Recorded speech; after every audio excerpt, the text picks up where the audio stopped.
ఏ సమయానికి ఏం జరుగునో మనకు తెలియదు కదా. మనం నిన్నటి వారం, ఇంకా ఈరోజు అవ్వలేదు, రేపటి గురించి నువ్వు అతిశయపడద్దని వాక్యం చెప్తుంది.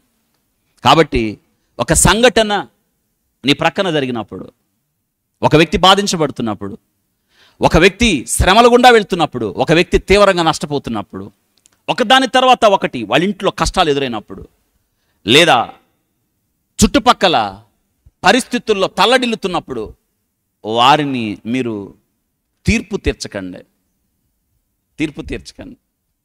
మనం ఏం తీర్పు తీర్చుకోవాలి తెలుసా? నేను అక్కడ ఉండుంటే నా పరిస్థితి ఎలా ఉండేది, అమ్మో ఆ ప్రజలు ఎలా ఉన్నారో. ఇదే ప్రభు చెప్పాడు. ఇప్పుడు మనకు ఆ పరిస్థితి ఎదురు కాలేదు, మనం ఏం చేయొచ్చు తెలుసా?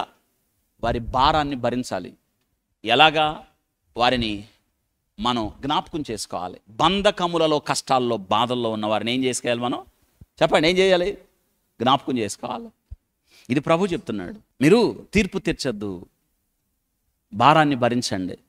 ఇది మనకి జరగచ్చేమో కదా, ఆలోచించండి. మనం చాలాసార్లు ఏం చేస్తాం తెలుసా? వాళ్ళకి ఎందుకు జరిగింది, జరగడానికి కారణం ఏంటి, వాళ్ళు ఎలాంటి వాళ్ళు, ఏం చేశారని మనం వాళ్ళ గురించి చాలా మాట్లాడతాం.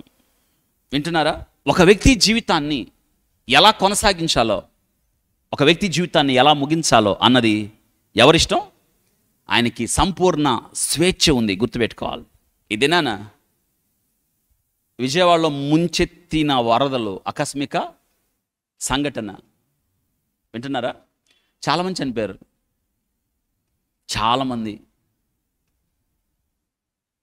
కానీ ప్రభుత్వానికి, మనుషులకి లెక్కలు తెలియకపోవచ్చేమో, కానీ ఎంతమంది చనిపోయారో, ఎంతమంది లోకాన్ని విడిచారో ఆ లెక్కలు ఎవరికి తెలుసు? దేవునికి తెలుసు. మనం దేవుని ఆధీనం, గుర్తుపెట్టుకోవాలి. మన కాలగతులు దేవుని స్వాధీనంలో ఉన్నాయి, వారిని మనం జ్ఞాపకం చేసుకోవాలి. వింటున్నారా? ఈ దినాన ఈ వాక్యం ద్వారా మనం తెలుసుకోవాలి, మనం దేవుని ఆధీనంలో ఉన్నాం, మీ కాలగతులు నా స్వాధీనంలో ఉన్నాయి అని దేవుడు జ్ఞాపకం చేస్తున్నాడు. నా భయపడరా? ఇక్కడ చూడండి, మనం చేయాల్సిన ఇంకో పని ఏంటో తెలుసా?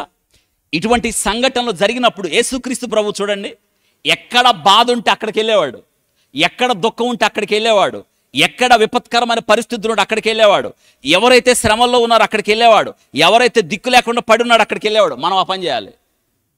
అంటే ఇటువంటి సంఘటనలు మనకు బాధ్యతను పెంచుతాయి. చెప్పండి, ఇటువంటి సంఘటనలు ఏం చేస్తాయి?